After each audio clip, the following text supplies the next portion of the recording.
Hello, everyone. This is Stephen with The Curious Life, where I talk with people around the world about how they navigate finding a fulfilling life.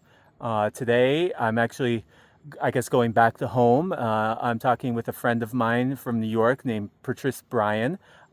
She recently moved to Pittsburgh, my hometown, where she enrolled in a PhD program. And she also recently got diagnosed with ADHD. So we're going to be talking about how she navigated starting her PhD program with everything going on with her own mental health. So I hope you enjoy. I don't like that. Okay. Hello, everyone. This is Stephen with The Curious Life, where I talk with people around the world about how they navigate finding a fulfilling life. Today, I guess I'm going back home. I'm talking with Patrice Bryan, who recently moved to Pittsburgh, my hometown in the US. And she recently enrolled in a PhD program and also got diagnosed with ADHD. So she's going to be talking about how she navigated starting the PhD program while handling her own mental health.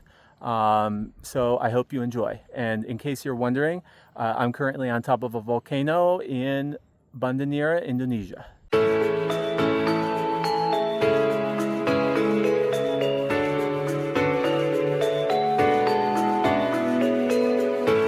Hello, everyone. I'm here with Patrice. Patrice, how are you doing today? I'm doing great. How are you? I'm doing well. Yeah. So, um, Patrice and I are friends from when I lived in New York City. You're from New York. You're now living in Pittsburgh. Um, Maybe do you want to talk a little bit about why you moved to Pittsburgh and what you're doing there? Sure. So I moved to Pittsburgh in April 2024 to start my doc program in counselor education and supervision. And I also work as a therapist at UPMC. Yeah, there we go. I have to admit um I've been interviewing people as I travel the world, and you are very much like my home. Before I moved, I was living in New York City. I know you from New York City, so in that sense I know you from home, but you've now moved to Pittsburgh, which is my hometown. That's where I grew up. So I'm talking to people in different continents around the world, and this is like this conversation feels a little to me like going back home. Because Nice. you're associated with like both of my homes, I guess. So maybe today I wanted to talk about you've had a bit of a journey since you how long ago did you move to Pittsburgh? Was it a year or two ago? April 26th. So it's going on 2 years, like a year and it's a little more than a year and a half. It'll be 2 years in April. Yeah. So you moved to Pittsburgh in April, I guess of 2024, and so Yeah. um, what's it been like? We'll talk about elements of your journey, but I'll start a little broad for now. What's it been like moving, and what's it been like kind of settling in Pittsburgh and getting used to grad school life? Grad school life was a little like riding a bike. You've done it before. I've done it before. I've done it before with a job. My master's program, I was working for most of the time, at least full time. Um, so that was, easier to get acclimated to. Acclimated to Pittsburgh, I think, was a shock for a culture shock for a number of reasons.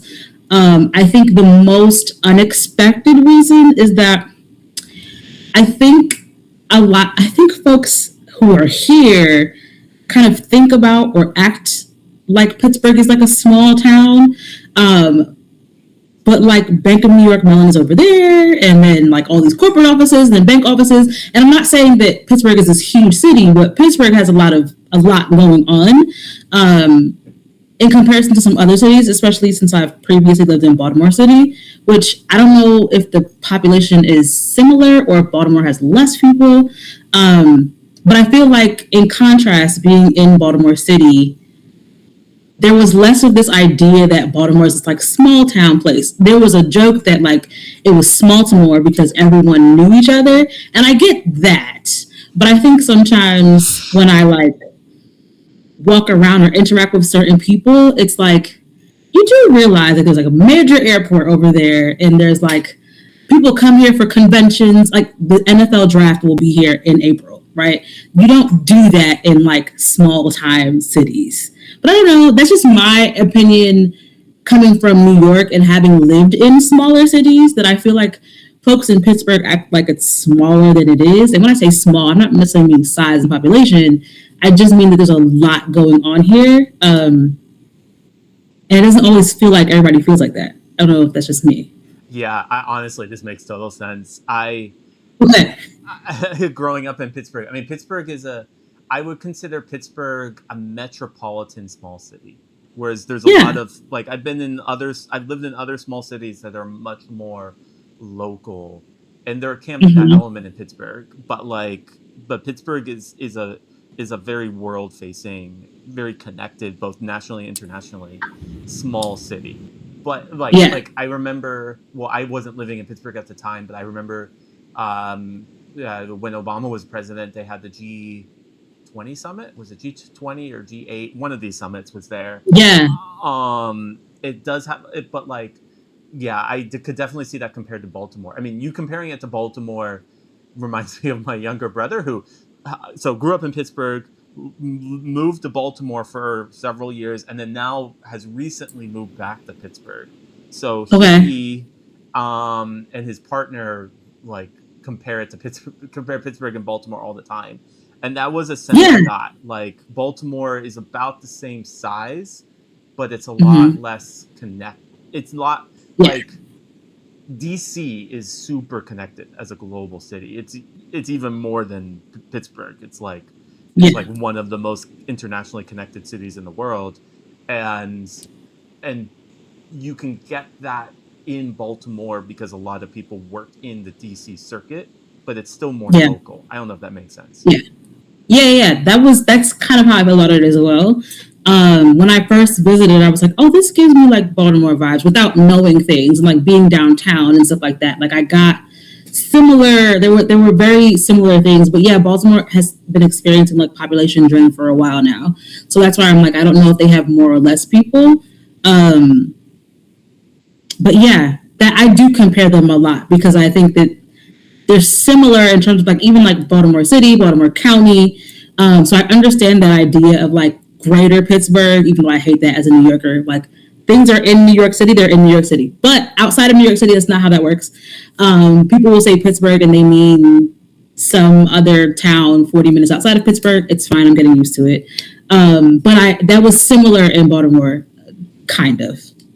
Yeah, this makes total sense. I also wanted to ask you, so I mean, I know, like, so you moved to grad school. Grad school can be super stressful, super busy. I remember being grad school taught me a lot about how to handle high workloads and high stress, things like this. What has your journey been like on that side in Pittsburgh, and what has it been like from like a mental health perspective? Being busy, I'll go backwards, has actually been good for my mental health. Um, I think I've figured out the sweet spot. I've figured out why it works, how it works. So actually in undergrad, my first semester, which I was put on like academic warning, I had too much freedom. I had classes in the midday and then like a random class in the evening on this day. So I would sleep through classes and all the thing. Just trying to get a break from like high school life and waking up in the morning and going to school all day and then coming home, thinking that I had that figured out. That didn't work for me. My last semester or towards the end of undergrad, I started chunking all my classes back to back between Tuesday and Thursday, and I thrived, right? And so I think what I've learned for myself through this experience and recently getting diagnosed with ADHD, shout out to my doctors, that I need the grind to like be peak mental space, right? But there's obviously a point where the grind has gone too far, and then I have to now back up. So it's a line to walk or a balance to do to hit that sweet spot all the time of like just enough work so I'm not like bored and literally depressed because I'm bored, but not too much that I'm depressed because everyone's asking me things and everyone's needing things from me because of the things that I've signed up for and I can't keep up with them. And there have been times, though, during this experience, not to make it sound rosy, where I hit that wall of like, okay, all the things are crashing on top of each other at the same time. And even though I know that this load works, in this moment, this load is not working for me. And finding ways to work around that, also be more communicative when I do and anticipate and then communicate when I need like an extra moment, some assistance, especially when I'm doing like more service and volunteer based things, and just being able to anticipate what those waves look like for me now that I have more time and experience with like what that sweet spot looks like. I think adjusting to grad school in general is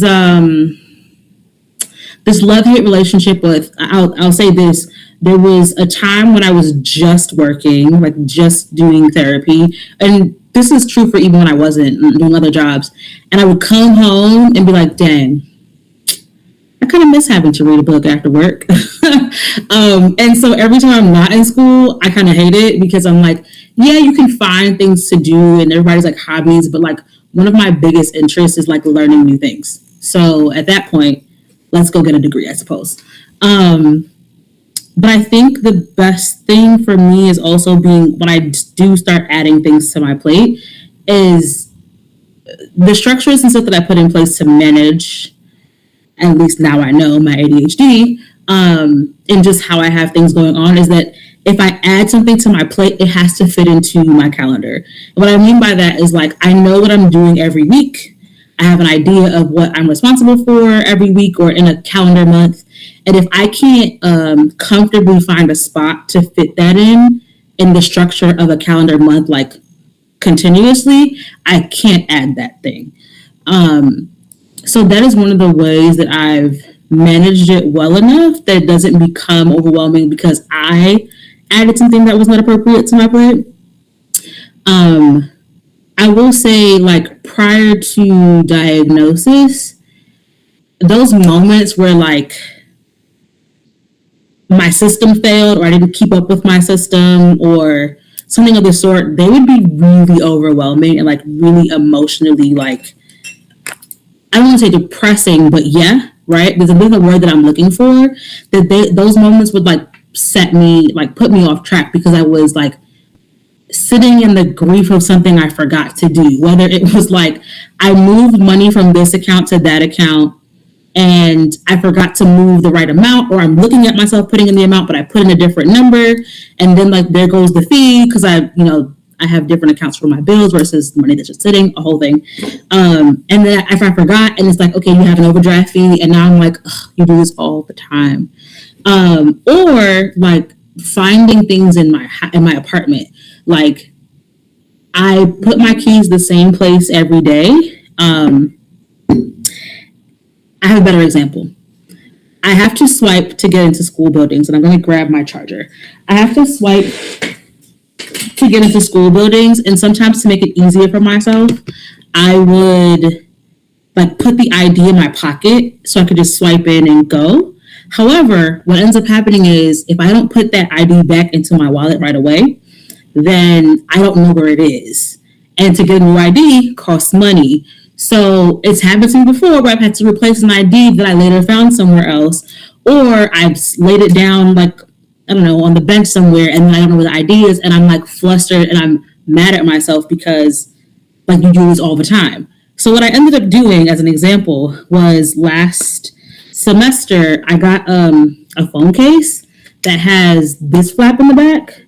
So as a workaround, my ID would be in here, so I could easily swipe in and out of the building without me losing the ID, and also without me having to carry the whole wallet. Because if I have the wallet in my hand and I'll probably put the wallet down and now my wallet's gone.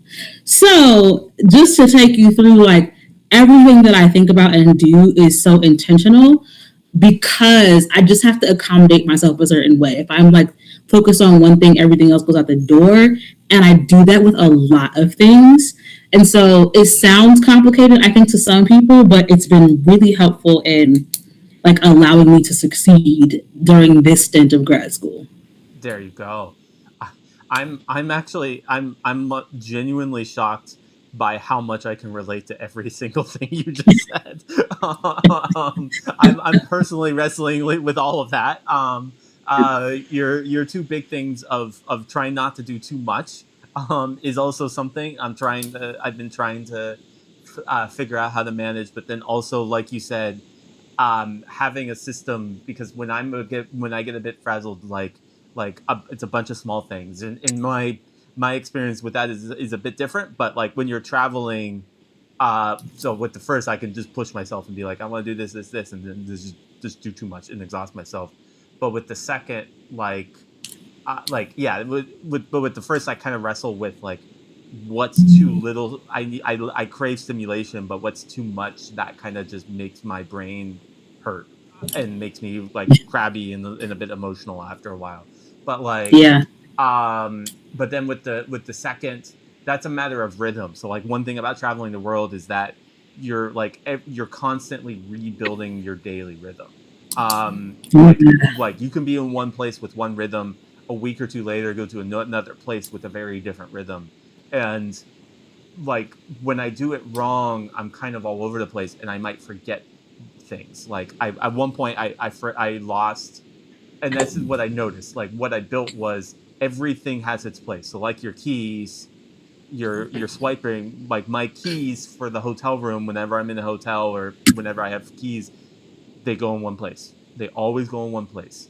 My headphones go in one place. And whenever I change that, I'm much more likely to lose them, because whenever I'm kind of running all over the place, I'm much more likely to misplace something. So that was my way of making sure everything happens. So when I'm looking for the key, I always go right there. When I'm looking for the headphones, there's the part of the place where I always put them.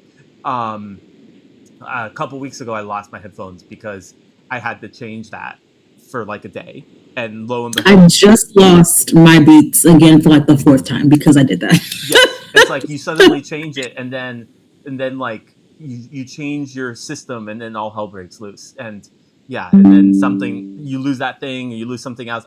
It actually wasn't. I didn't change my head where I put my headphones, but I changed where I put something else, which caused me to lose my headphones. So it's like just some change will cause that. Um, Yeah.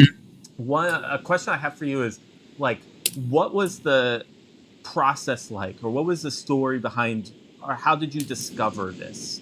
How did you discover that this is what you needed? And yeah, what was that like?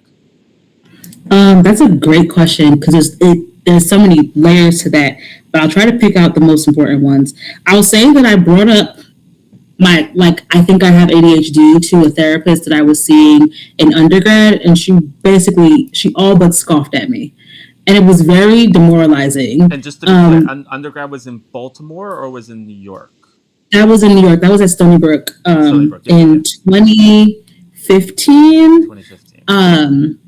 Well, it wasn't undergrad. It was actually I started some extra classes at that point, but So like 10 to 11. I think it was 2015. Was it 2014? Whatever the case, it was 2014.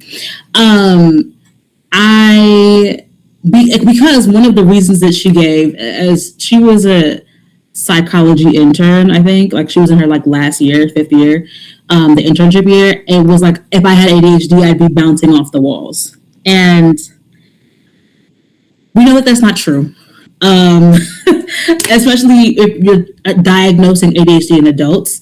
By the time someone gets to an adult diagnosis, they've learned to mask and work around and suppress all the things. Also, ADHD just looks different in different people.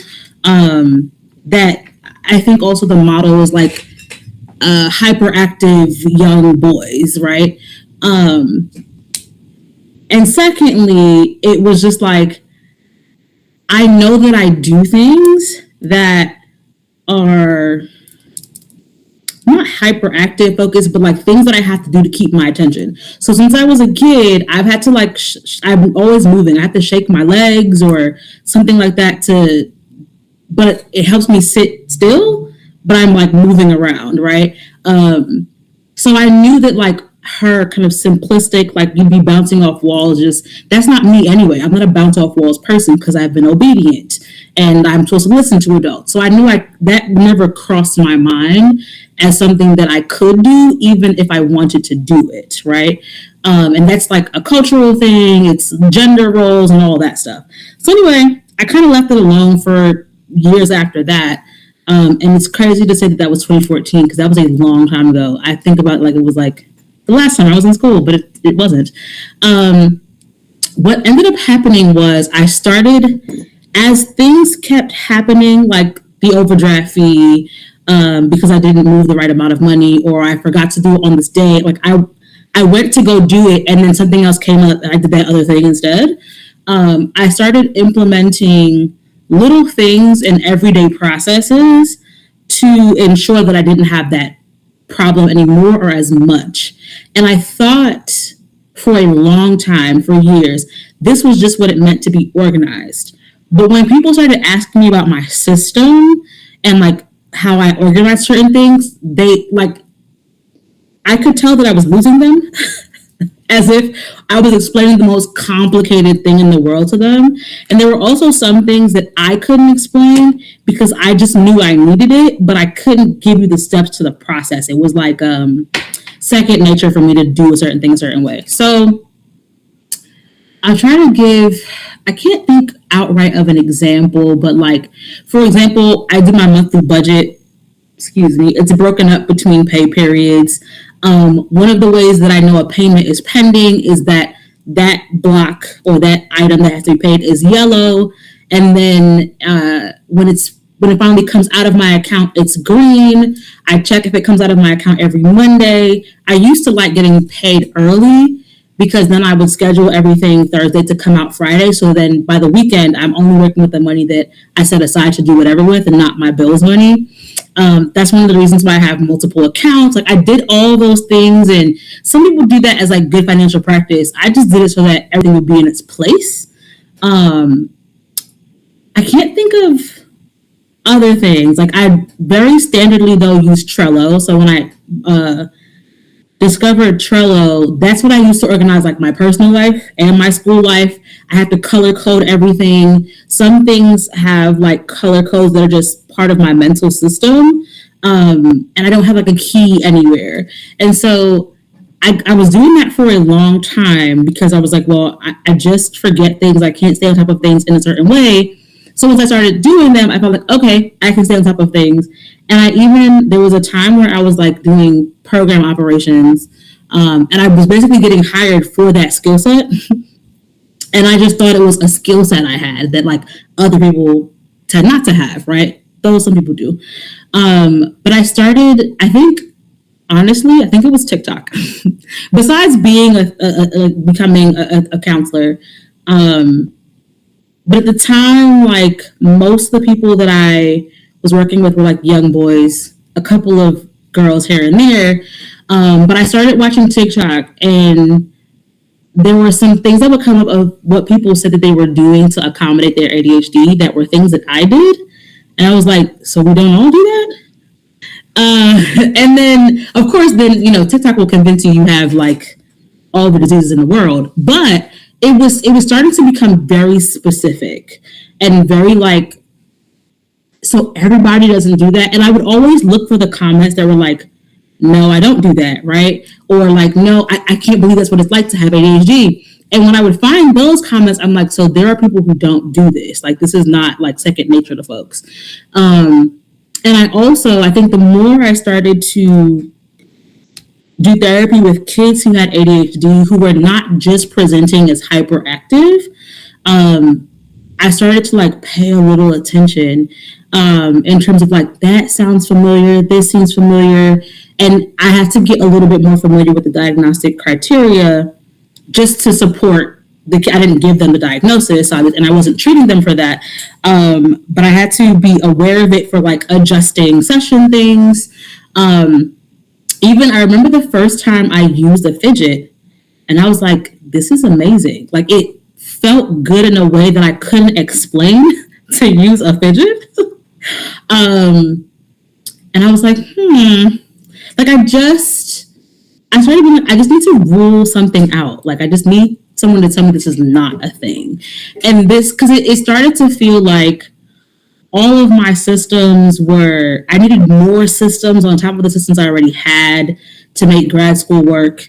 And that started to feel overwhelming, but I like had to do it. It wasn't an option for me not to create a system to be able to do something correctly, and the systems had to speak to each other. And that's kind of how I got to the point of like, well, let's figure it out. And now we're here.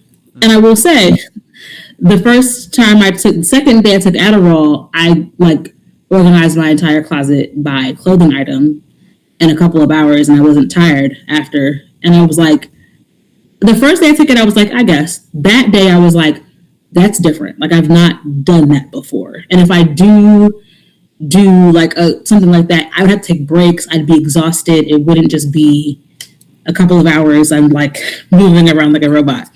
And so I realized, I think taking Adderall and also taking breaks from it to see what I'm like without it, I start to realize the differences. Even like, I think the biggest difference is how much I talk, like in one go.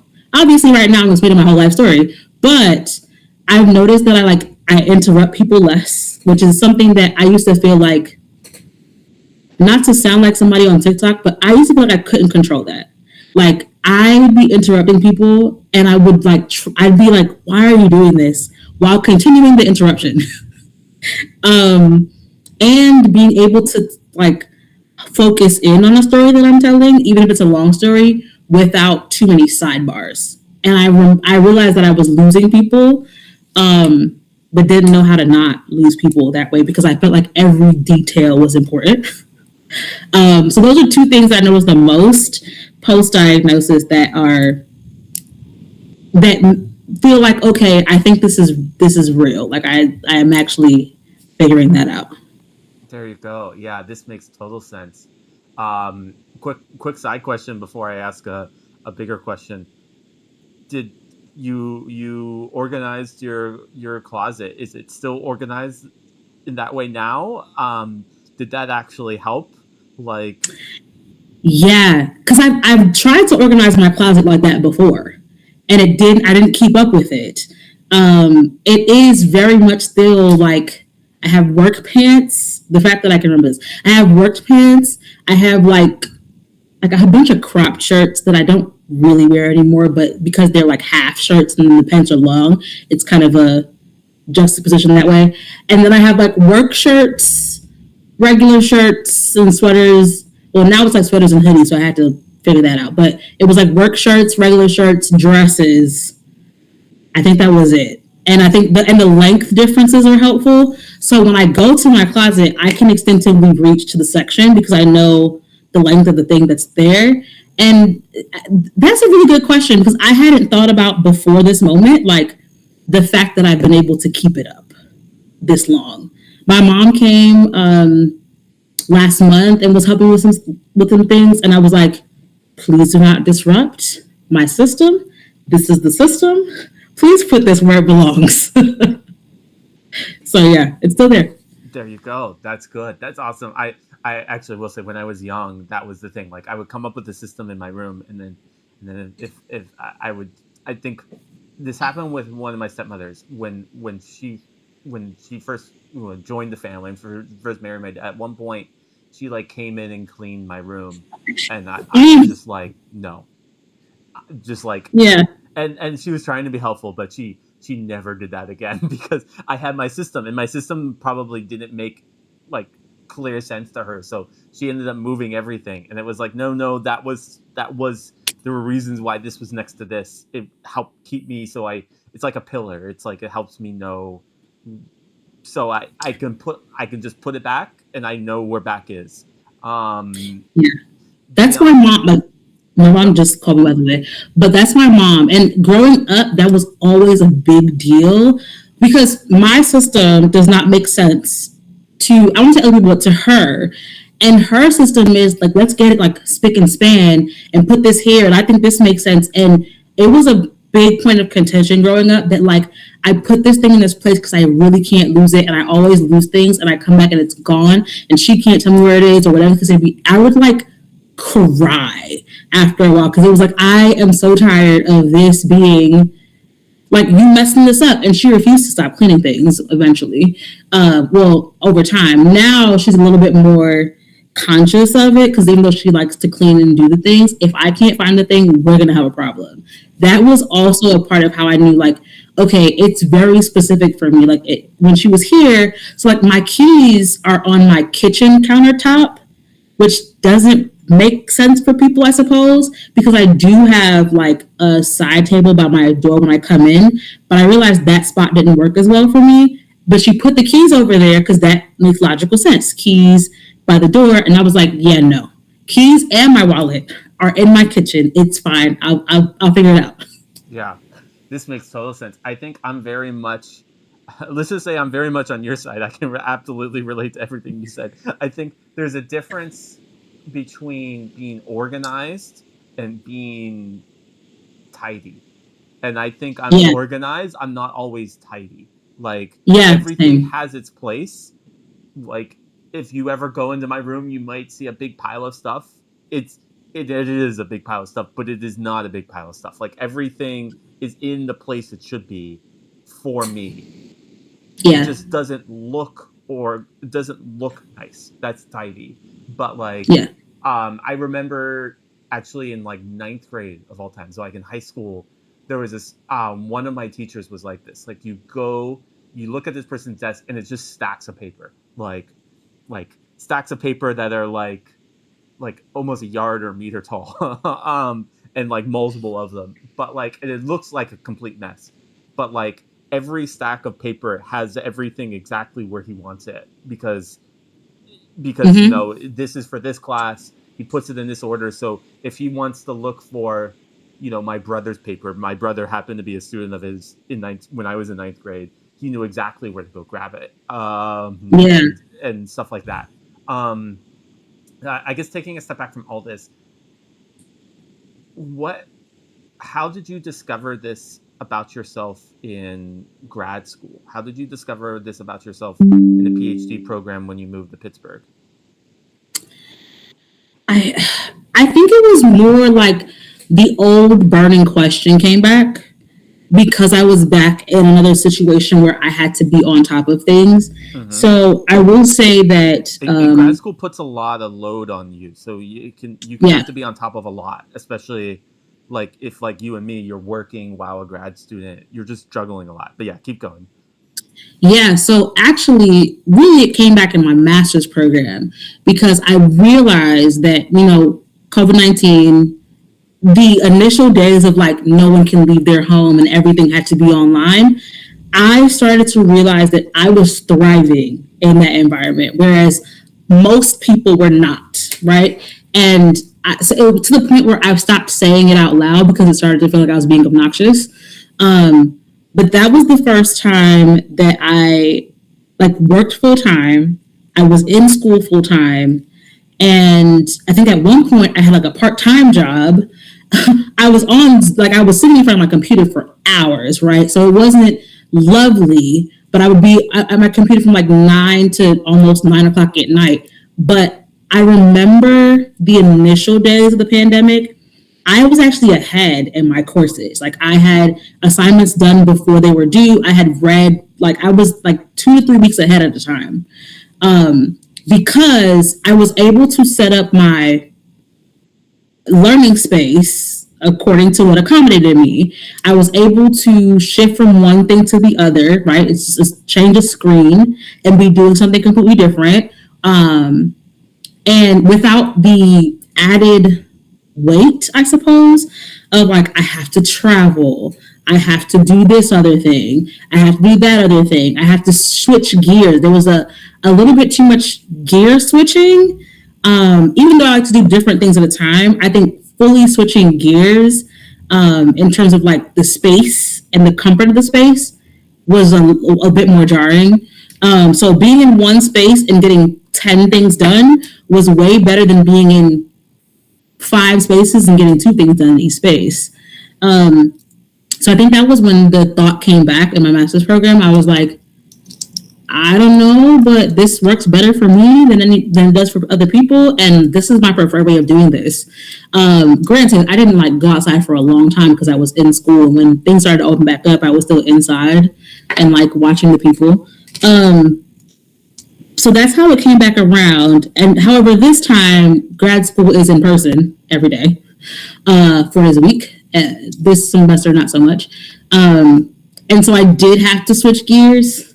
And I realized that it was a little bit less fun than my master's program. I still had like the systems in place. I had to figure out new systems, especially going from point A to point B, and also having a job where like when I'm in with a client, I can't do anything else, right?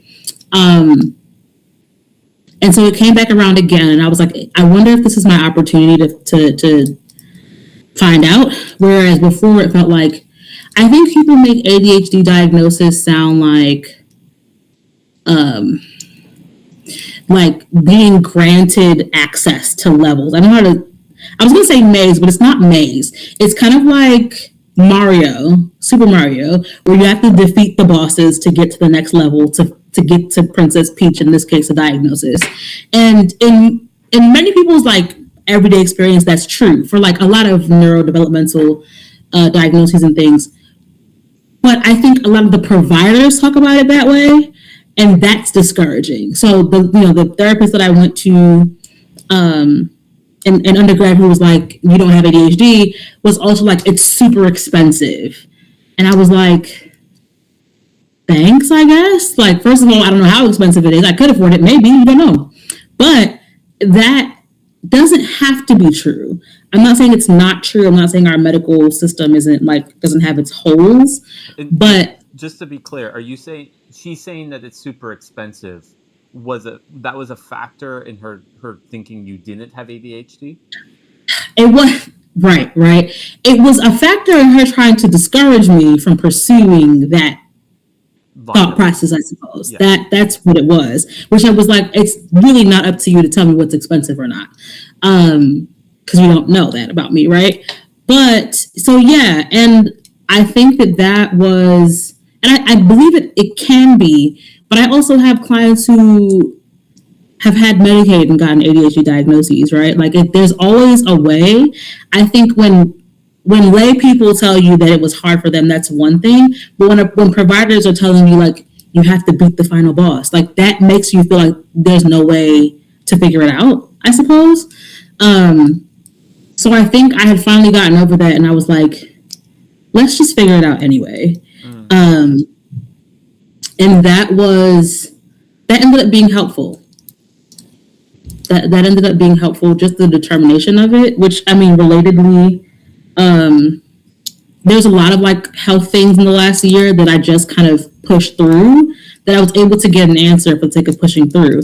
There was obviously some privilege involved in that. I have pretty decent insurance, and the way things work in Pittsburgh, like, it worked out for me. But if you like count yourself out before you get there, you don't know. I know that's like it sounds kind of cliche, but for me it was a big deal, because I'm a person who will typically, if someone makes it seem like this is not a good use of energy, I'll like take myself out of the running.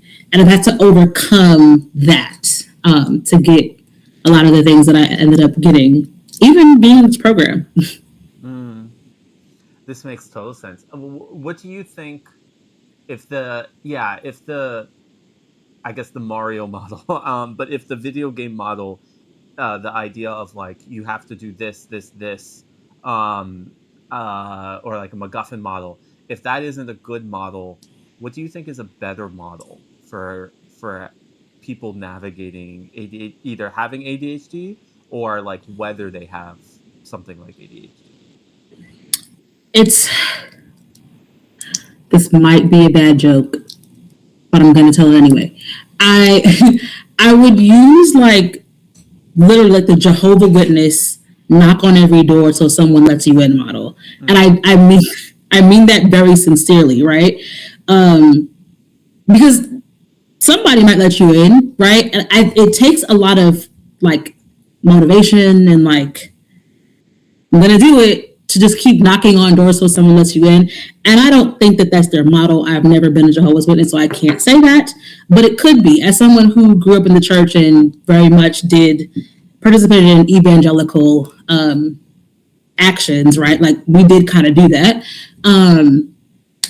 That's kind of what my experience was. But by the time I was able to get into it, I didn't have to work that hard. But I think for a long while, I had took myself out of the running. And then when it came to finding like doctors in Pittsburgh, so I wanted Black doctors, especially being in a city that is very not Black. In New York, I didn't necessarily look for Black doctors because a lot of people had a lot of like a great range of experience. Like I went to this years ago. There's some like dermatology like specialty clinic that was affiliated with Columbia, I believe, where it's like for skin concerns with people of color. And the doctor that I saw was a white lady, but she was very well versed in what she was telling me, right? So, but I don't know that that's not really my experience in Pittsburgh.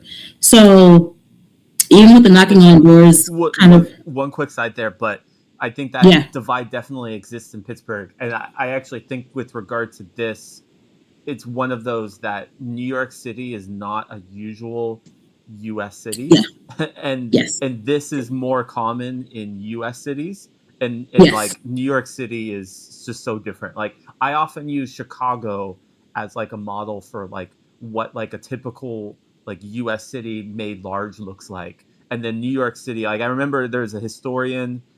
He has a lecture series on YouTube. Maybe I'll try to find him and put them in the description if everyone looked at him. But historian of New York City, he once said, he's like, New York City is a transatlantic city.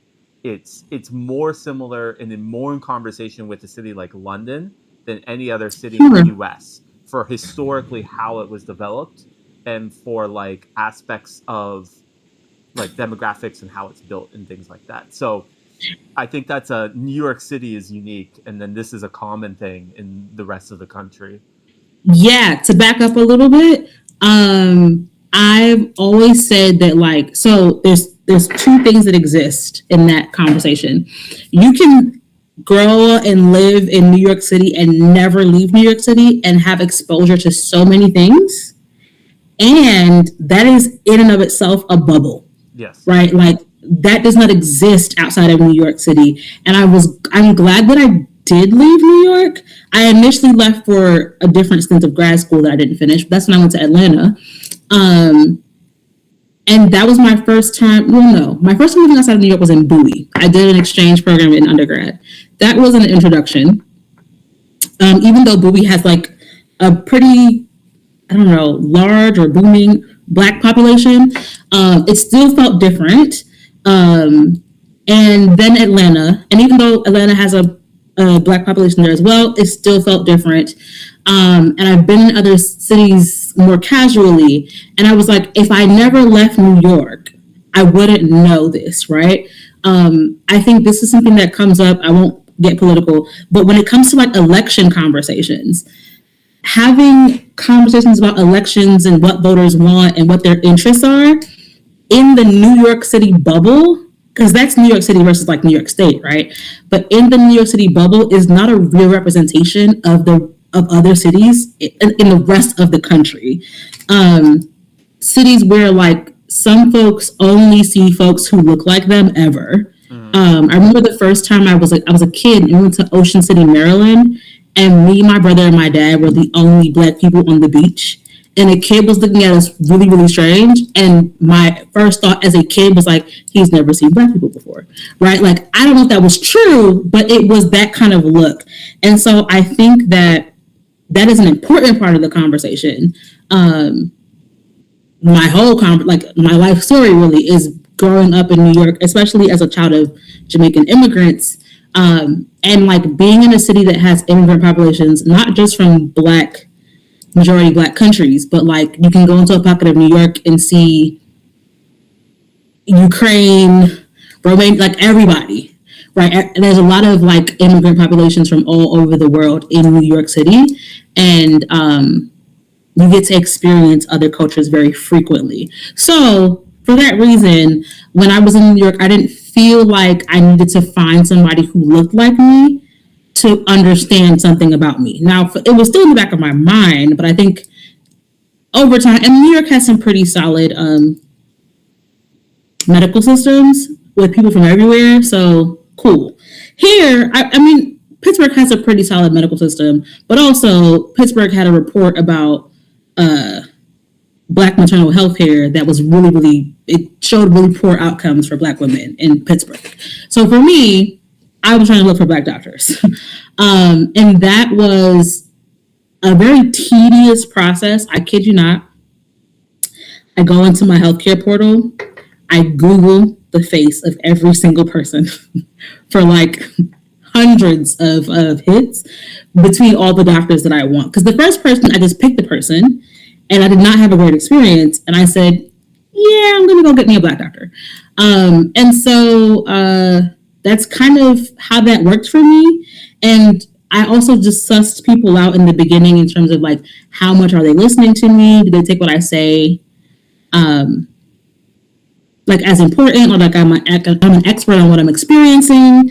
A couple people had to go, but that was like my process to get. So when I did bring up like, hey, I think I could have ADHD, and the question was kind of like, well, why do you think so?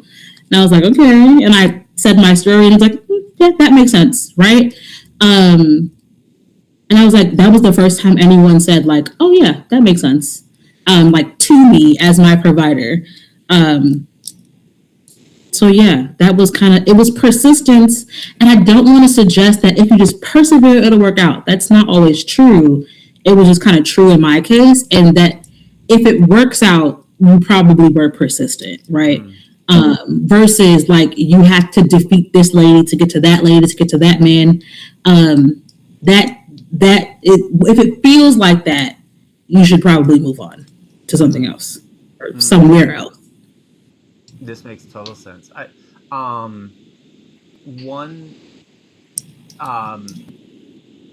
yeah. I'll ask this with a practical question first.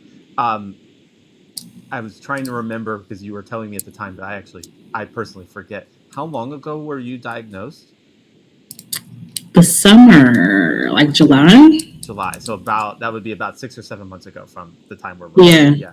How has it been since, both like processing that you have it, and then you're like getting used to medication and kind of figuring out how to live your life? It mostly good, right? I think I had less of an emotional reaction to it. It was anticlimactic. I remember thinking, like, afterwards, of like, oh, okay, I guess. It didn't feel good. It didn't feel bad. But it kind of felt bad because it didn't feel good, right? Like, it didn't feel like, yay! And it wasn't like, it wasn't just because it took that long. I think part of it was like, it was almost like, yeah, well, duh. Like, I knew that already. I think with taking the medication, which is a whole other thing, the medication bottle stays in the same part of my kitchen. Because there were the initial days I wasn't like, after the first like 4 days, I wasn't taking it all the time because I forgot. And then I have an extended release, so I couldn't take it midday. And at first I was kind of like, I don't feel anything. The second day, though, I was like, okay, I cleaned the whole closet. All right, fine. But then every day didn't feel like that, right? And so I think I was expecting like every day to feel like I am working. But that wasn't true. And I think, though, as that became more true, I was like, well, maybe this is like what it's supposed to be. If I felt like high enough to be just zeroed in every day, then maybe that's not appropriate. Like, this is not, do I have ADHD at that point, or am I just like on a drug? And I think the first time I missed it for a couple of days, I felt different. And I was like, oh, okay, that's how it works some other way. So I think initially it was just adjusting to, Eventually, though, I did have a moment of like adjusting to like look at how much you're getting done, without like all the accommodations you've made for yourself. So like I used to have I don't talk on the phone very often. My mom calls it, my family will call me, so I'll be on the phone. But there's something about being on the phone, like on FaceTime, for example, and if and I can't do anything else because I'm supposed to be like focusing on the conversation, that would bother me, right? It would feel like, so for example, I used to have to like be playing a game on my phone to help me focus on the conversation, and not having to do stuff like that as much. Um, and I started to realize like, okay, like I sat here and read. I haven't been able to like read a book without too much distraction in a while, until I got to the point in the book that was like super engaging, which is obviously not helpful for grad school because you don't read stuff that's super engaging all the time. Mm-hmm. And so I remember I sat through some things and read a couple of books to write this paper. And I was like, oh, like you realize you didn't take any breaks, but not because you were hyper focusing because something like was scratching your brain, but just because you were focusing generally. Um, and so I think it took me, I warmed up to it feeling good versus the initial, like, I guess. Yeah, this makes sense. I guess some people experience their diagnosis in or get their diagnosis during an acute episode, during a very like big time, like something happens and then suddenly they get a diagnosis. Like, you know, I mean, in all honesty, there are other people I've talked to on this channel that have had that kind of experience. But like, I, I guess that would give a big climax because then it explains and then causes them to come down from whatever is going on. But it doesn't actually seem like your diagnosis was in. It seems like your diagnosis was just kind of as you're living life, and then I bet it would feel anticlimactic at that point. Um, Yeah, yeah. I'll say simultaneously, to dig a bit deeper. So at the same time, I was going to appointments that led to me having a hysterectomy. And that was a way more emotional experience because it felt so much more unexpected. And I was kind of, to parallel it, I was kind of having an episode, but like medically, where a bunch of things were going on at the same time and I couldn't really explain it. And I was just trying to get by and I didn't have an accommodation for it already. So once she pulled up my ultrasound and like pointed out a couple of things, I was kind of in shock. And so I think, and that was happening at the same time. I think that um, when it catches you off guard, you have to process things now in a like a small period of time that for me with the ADHD, I was already processing. Mm-hmm.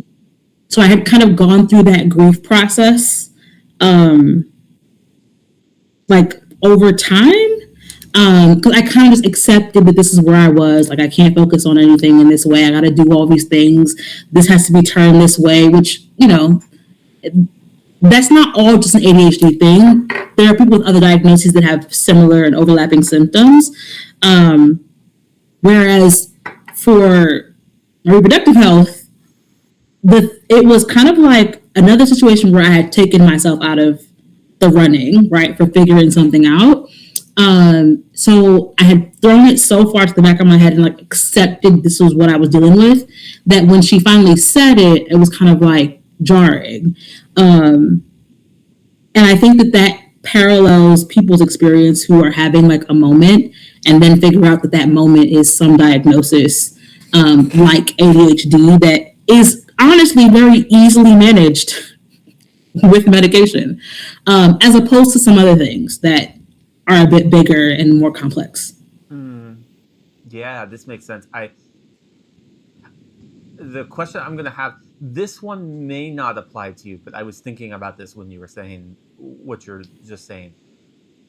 When did you conclude that you probably had ADHD? Not when you're like, I know for a fact, but when were you like, you know what? This makes more sense. And I'd be willing to suspect it was before your official diagnosis. Yeah, I think by the time I asked, actually, I was like, I know I have it. I just need someone to confirm it. Like, I can't diagnose myself. That was kind of how I asked it. So I had like low expectations because I wasn't looking for answers. I was looking for confirmation, if that makes Mm-hmm. sense. Mm-hmm. I think I think TikTok kind of convinced me finally, like, oh, okay, no, this makes sense. Uh, that's a good question. I think, honestly, when I started paying attention to how I experience boredom, and boredom looks like different things. So I would, let's say, somewhere between the beginning of like COVID shutdowns and like, I don't know, going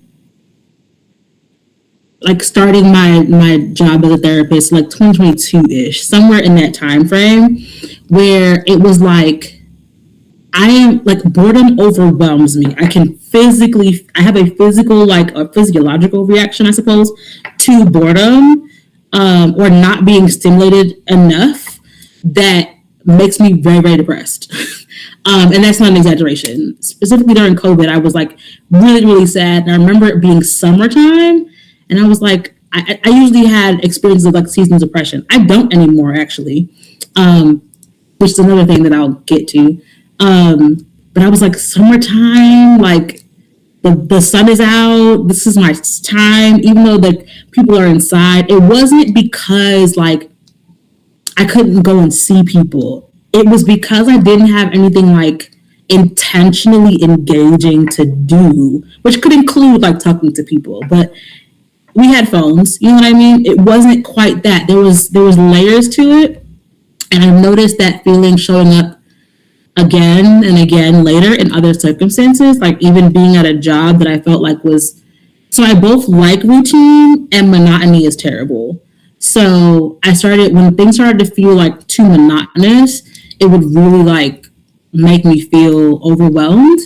Um, and I was, so on top of all the things that I'm accommodating for myself, I'm having this other experience that is not quite an accommodation, right? Like, you don't accommodate boredom, you just kind of fix it. Um, and so I think, and then I realized I needed to be adding things to my plate in order to feel okay. Like, I can't just go to work from 9 to 5 and come home, which wasn't my job anyway, but still, like 40 hours a week wasn't enough stimulation. Um, so yeah, I, yeah. And then I was taking a medication that had like stimulant effects, and I started paying attention to like, I'm doing really well on this medication for something completely different, unrelated. And so I think I had put together a profile by the time, I guess I would say like maybe like 2023. I was very convinced. So 2023, I'm working full time as a therapist. I had been at that point for like a year and change, 2 years.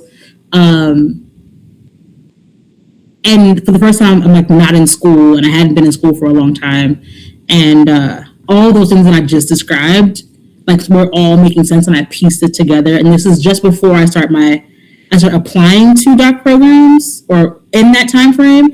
And that's when I was like, I think I should try to get a diagnosis before I start school, because if I'm correct about this thing, I'm going to need something else Mm, to kind of help me get through writing a dissertation. mm. Yeah, this what you're saying, I could definitely see this. I guess I have two questions, and I'm deciding which one to ask for first. They might be totally, in my mind, they're very interrelated questions. So I'm going to give you both. Yeah. And worst case scenario, if they're just only connected in my head, and they're not connected at all, then just tackle one of them. You were talking about how um, you said a state. I'm not going to get exactly how you phrase it. But you said something like, you like routine, but monotony annoys you. So I wanted to ask you, how do you navigate that, and how do you kind of bridge that fine line in your experience? Like, what works for you for that? That's the first question. The second Mm-hmm. question was, it was about what you were saying at the very end about getting through grad school, getting through a dissertation. Um, what do you think you need to get through, and have you been able to get that thing? Um, in my mind, those questions are actually very connected, or could be connected, but that just might be in my head. So if they're very different topics, then feel free to just go for one. They are different, but there's a bridge between them. Yeah. Um, I would say, and you said like, how do I work through monotony? And I wrote it down to remember it, and I forget the nuance of what you said. Basically, monotony versus routine. I'm sorry. Yeah, routine versus monotony. You like monotony, but you don't like routine. How do you juggle that? How do you handle those two pushes? Yeah. So this is what I was thinking about. So I worked at Barnes and Noble many moons ago, and I remember actually it was a TikTok video again. Sorry, yeah, I know. Uh, where someone was talking about, it was some neurodivergence conversation, and folks in the comments in response to the video were talking about how some jobs were better than the job that they thought was the good job for them based on like how they process and stuff like that. And I think one of them was like they quit being a, I don't know if it was a teacher. I don't think it was a teacher, but something else that was like a day job, to go be a bartender, and they're thriving, right? And similarly, someone was like they quit something to go work at the post office, and they're thriving. And I remember I always tell people that working at Barnes and Noble was the best job I ever had. It was a nice cross section of like decent, really decent, and like nice people to work with. The job never changing, but also never being the same every day. So like what I needed to succeed at Barnes and Noble was the same. I needed to know this. I needed to, and I was doing like I was helping with merchandising. It wasn't my first retail job, but it was just the one that was not like oppressive. um, so I knew what I needed for merchandising. I knew what I needed to do to like for all parts of the store. However, no 2 days were alike. I also worked in a Barnes and Noble that was in like Buckhead, Atlanta. So like famous people were coming all the time, and we had book signings from my famous people. So Chadwick Boseman came into our store Oh while they wow. were filming Black Panther. Elton John came in once a year to buy vinyl, stuff like that, right? So it was never a dull day. And I didn't have to figure out something brand new to make the job work. And that was like the sweet spot of the job. I just, you can't work at Barnes and Noble making $9 an hour forever. And I moved back to New York anyway, so that's why I left. Otherwise, I would have stayed. And I had gotten like additional part-time jobs, but never left Barnes and Noble. I was always there. Like that was my job. My bad days were still good days, right? Um, that is an example of like routine that wasn't monotonous. Like even if I was scanning in books in the receiving, like the books looked different. We got like advanced readers copies. There were different things to pay attention to. We knew about things coming out before they came out. So even the job of like scanning inventory was not monotonous. And I didn't do that every day. I think currently there's nothing about my life that's monotonous, like not even close, especially being in grad school. I do have somewhat of a routine, and something that I've had to accept is that my routine will change. I'll have to adjust it, and sometimes I have lulls where I can't stick to my routine because I've been thrown off track, and that's not because the system doesn't work. It's actually part of the system, right? Part of the system is that I will not be able to keep up this habit for 30 days. That's not how I operate. But I can get back on the horse because the routine exists. I just have to re-implement it or adjust something. So I'm constantly also changing what routine looks like. For example, I used to go to the gym in the evenings all the time for whatever reason that worked for me back then. And then I started going to the gym in the mornings, like really, really early before work when I was in New York. Like 5:30 in the morning, I was in the gym. I came back. I made a smoothie. I got in the shower. I was out by a certain time. I was in the office before I went to go see my clients. That worked. I've tried to implement morning gym here. It does not work. It's not. It's. I'm not waking up that early. I'm in class till almost 9 o'clock. The thought of being at the gym at 6 o'clock is outrageous. I'm still figuring it out. For a time, it was my lunch breaks when I work from home. But yeah, like things like that, like it's okay that it doesn't work for me forever. And that's how I've been able to let routine kind of do its thing. Yeah, I haven't experienced monotony in a while. I will say sometimes like jobs can feel like that. Even as a therapist, jobs can feel monotonous. And it's not necessarily because of the clients. It can be how the job runs, how it works, what you do day in and day out, administratively. But that's a whole other thing. It's because of the type of work I do. So dissertation, what do I need? I think there are parts of research that can feel monotonous. Like I just finished helping my professor with a project where I was reviewing like a bunch of codes for like a content analysis that she is doing. And the act of reading the statements that were coded and just double checking was monotonous and outrageous. Like I had to, once I started like skipping lines, I had to take breaks because I had to actually check this properly and I can't afford to miss anything. Quick side, but I've done this too, and I also find it boring. Yeah. Like one of the most. It's really useful, but it is so boring. It's like Yeah. I do this too after a while. I came in with the expectation to be a qualitative researcher because it allows like subjective experience to be brought to the front. I took a qual class in the spring and we went through the whole thing about what coding is and everything. And I was like, this is lovely. And I hate it. Like it doesn't work for my brain. It feels too, although you systematize it, right? To a large extent, it feels too subjective in a way that I can't systematize it in here. So I don't like that, right? I love subjectivity generally. I think processing subjectivity is an exercise for my brain. We were doing someone who graduated, did interpretative phenomenological analysis for the dissertation.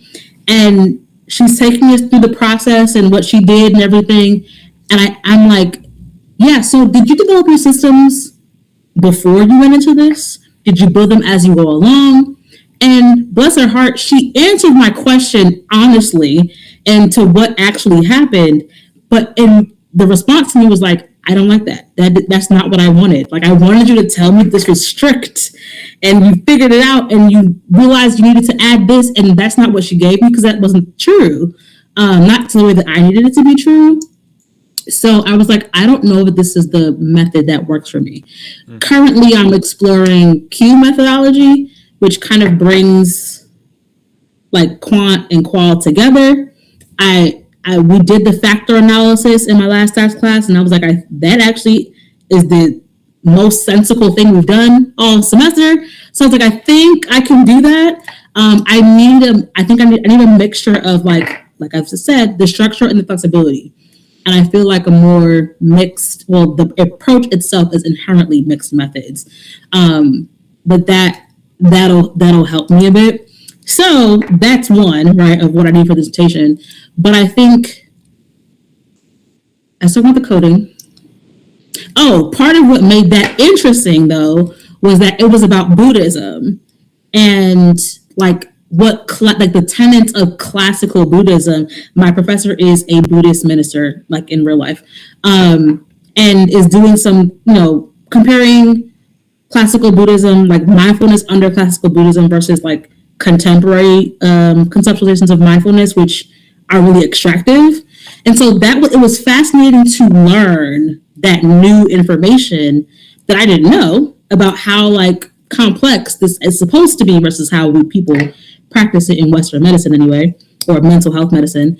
But once I felt like I understood it, then the code started to become like a blob to me because I'm like, okay, I'm reading this again, I'm reading this again, I'm reading this again. Um, I think the process of doing a lit review can feel monotonous. That's the chapter I'm most concerned about for my dissertation.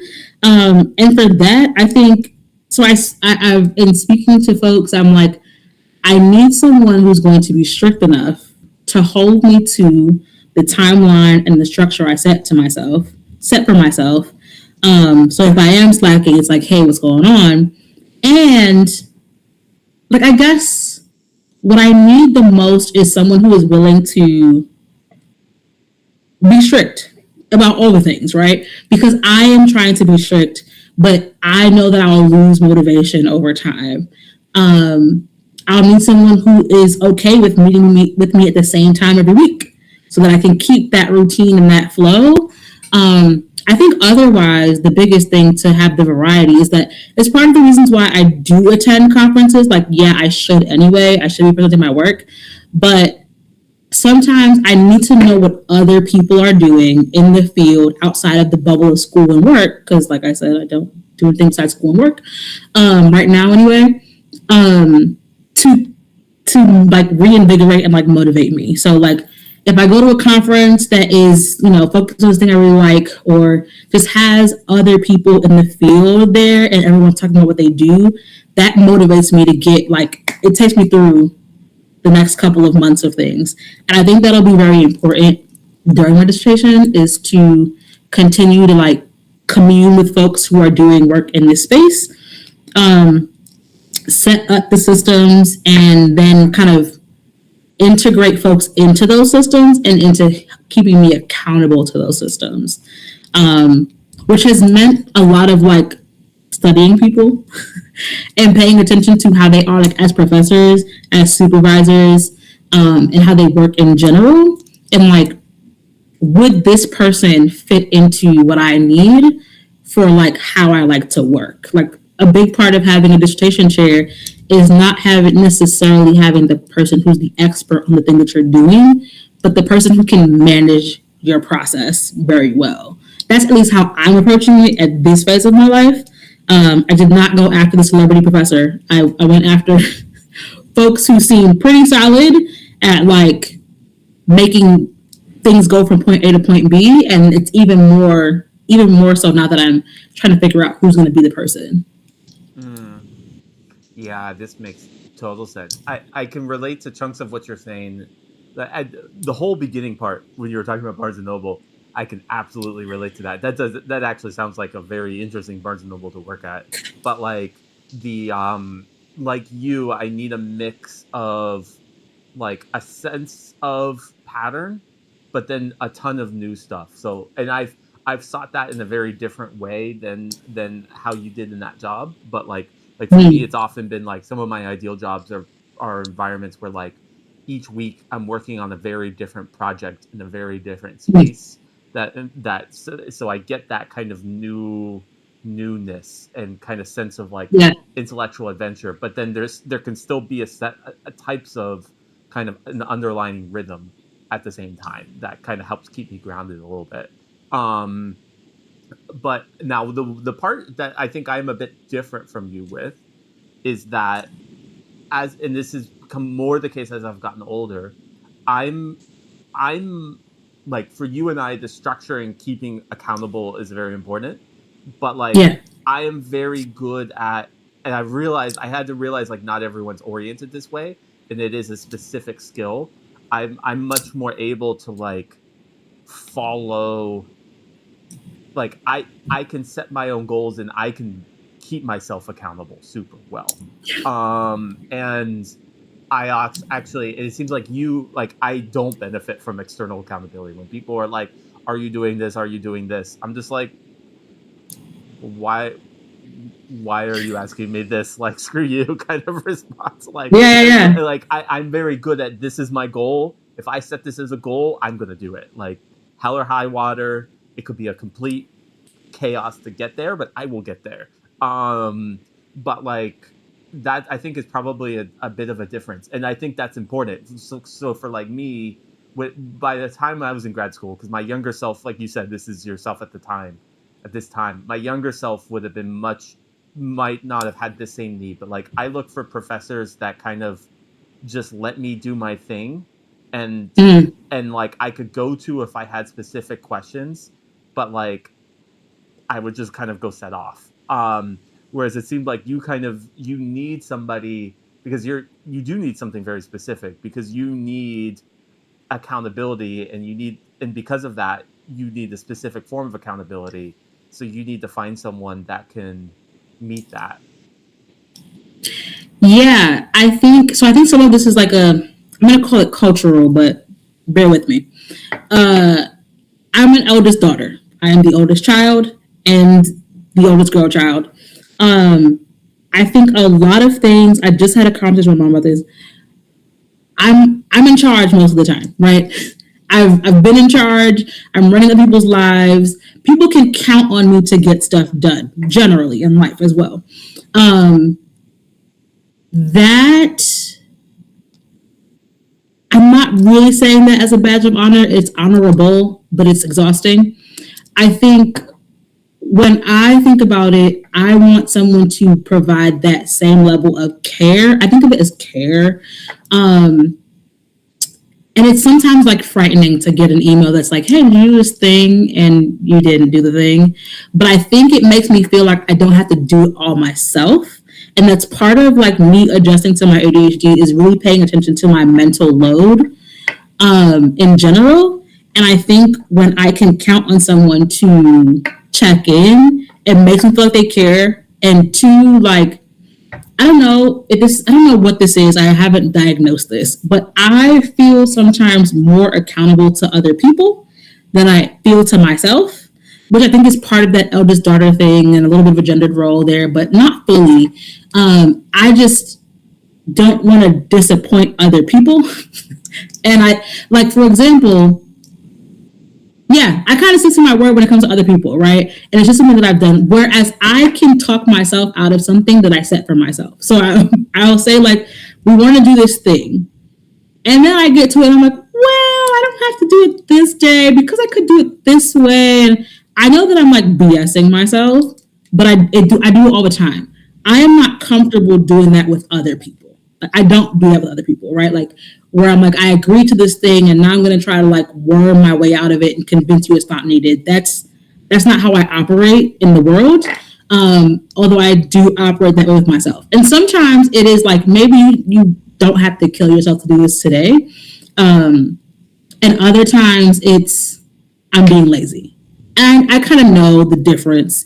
Sometimes it still has the same outcome. So I think, yeah, that's a great point. And there was a time though when I think I used to be annoyed at folks checking in, but it was like I was annoyed at folks checking in who I felt like weren't doing anything to help in the first place. So why do you think you can ask me about how this is going, right? Like I'm thinking about a particular job and it was like, even if I didn't do it, you couldn't do it. So don't ask me about it. I have since adjusted and I think being in like academia, for the most part, everyone is pretty smart. So it doesn't feel like an invasion of someone who doesn't know what's going on for them to ask me what's going on, if that makes sense.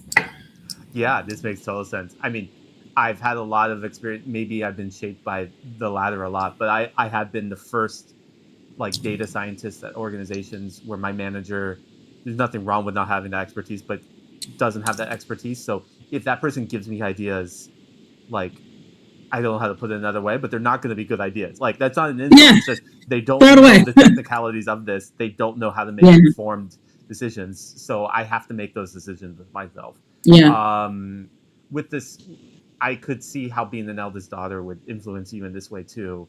I could also see like um, there are people who are very much like they do everything for everybody, and then but they don't take care of their own needs. And it seems like you're a little like that. Like maybe the sitcom version of that might be like Leslie Knope in Parks and Rec. A little less peppy, but yeah. Yeah, yeah, exactly. Um, the I was gonna ask you, and it is something specific you said in this, and then now now I started thinking about Parks and Rec, and now I'm forgetting what the heck it was. The I guess going forward, do you think um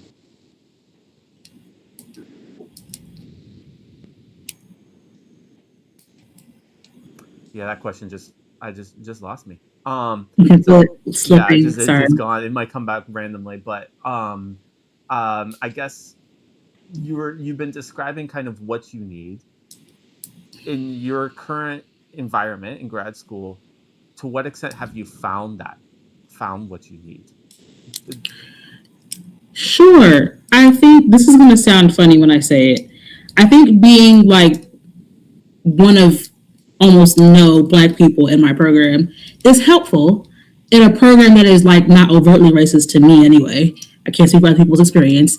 Where I think, and we have a lot of white males in our department, but I can sense a level of trying to get me what I need from the folks I interact with anyway. I'm going to speak for myself.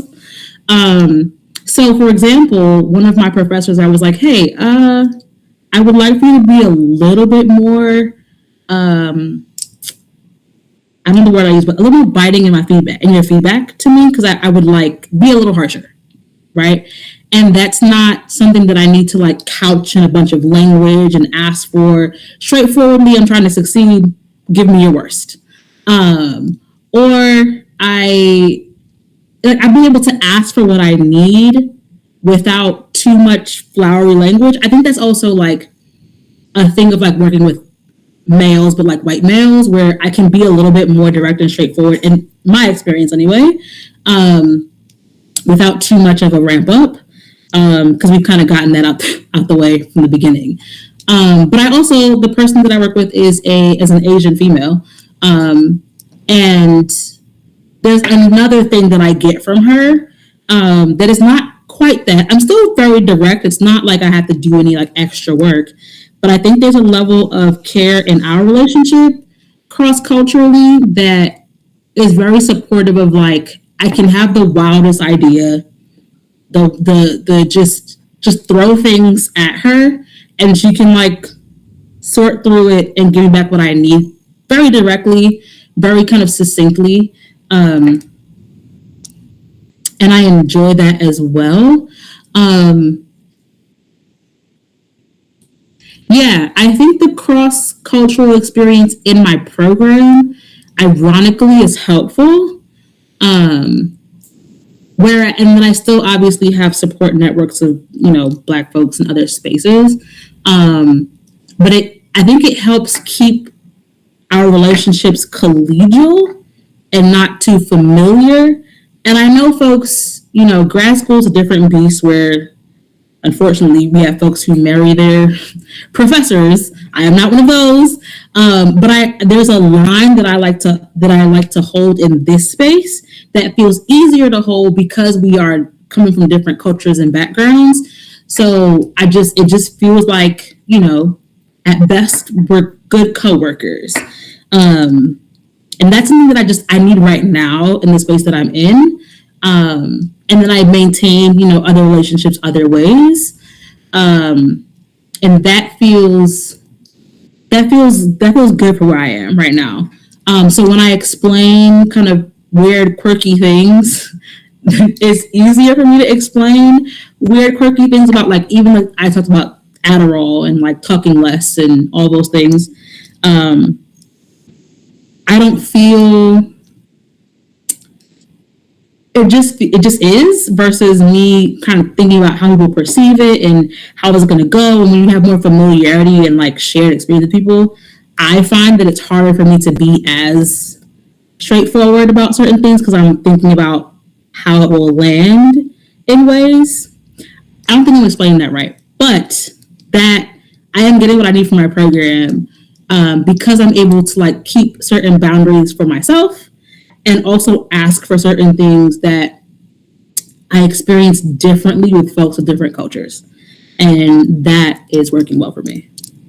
That makes sense. I mean, I'm glad that that's overall working out. I think what you're saying made sense to me. There's a kind of a constant navigation, and Yeah, obviously, for example, if we were in the same program, how you and I would navigate it would be different because people would treat us differently as given yeah. the different, well, both race and gender there. But yeah, the I guess one other question I had for you is, what do you see as your kind of biggest like challenges or biggest things you're wrestling with going forward? In general, Yeah, in in general. Pittsburgh, in life. Okay. I meant in life, Um, but I could get more specific. But yeah, I meant yeah. education. You said struggle. Yeah. Yes. I think being in Pittsburgh, it like is still jarring moment to moment, depending on where I am, what new thing I'm experiencing. Like for example, I went to see a band play at the Roxy. Okay. Roxy. Is that and that's what McKees Rocks. Mm-hmm. And every new neighborhood that I'm in, I'm like, okay, like it's I have because I'm here in grad school versus like in Baltimore where I was there, I was just working eventually in grad school. I had more time to explore and the kind of work I did, I met a lot more people from different walks of life and like experienced it. Whereas in here, folks from different areas of Pittsburgh are coming to me, yes, but I'm not experiencing their neighborhoods in real time. Um, and so I think I'm still discovering things and kind of by accident, like I just went for the concert. I didn't go for any other reason. And it feels like trying to understand nuance of culture, neighborhood culture, and things like that, that in the moment when I'm experiencing it, I'm not prepared to experience it. I'm just going somewhere, right? Trying to figure out like, should I be in this neighborhood like past a certain time or at all? And it's not because I'm inherently unsafe, but I'm very aware of what it's like when you're in places where people are like, who's that stranger? And that puts you in a weird situation. Or like maybe everybody else in the neighborhood knows you don't walk on that side at this time of the day, but I don't know that and I'm on that side kind of thing. So I think it's still, and then one day when I first moved here, I took the bus in the wrong direction and I ended up in a place that I could only describe as like rural Georgia. And I was like, where am I? Like it was like a really small town experience now. Like that was like, but I was like, I think I had been on that bus for like 45 minutes, not realizing I was going in the wrong direction. And when I got off the bus, I was like waiting for a tumbleweed to pass by. It was just, it was very different.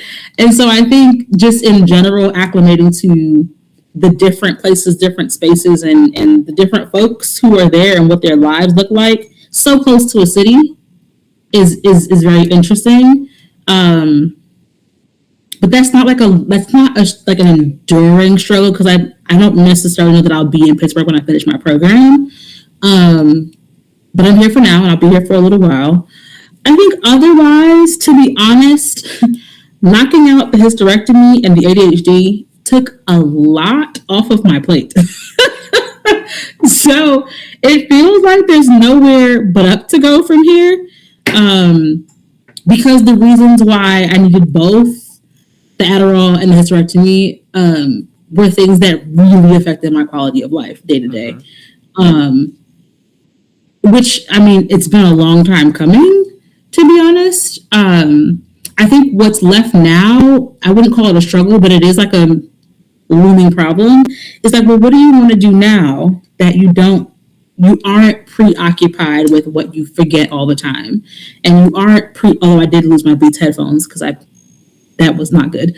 But, and you aren't preoccupied with like pain every month and what is this symptom and all of that, which I found out was probably contributing to my sciatica, which is a whole other story. So now what does life look like now that you don't have to worry about that particular baggage and you are accommodating yourself in ways that will allow you to accomplish what you want to accomplish? And I don't think that I've been here before.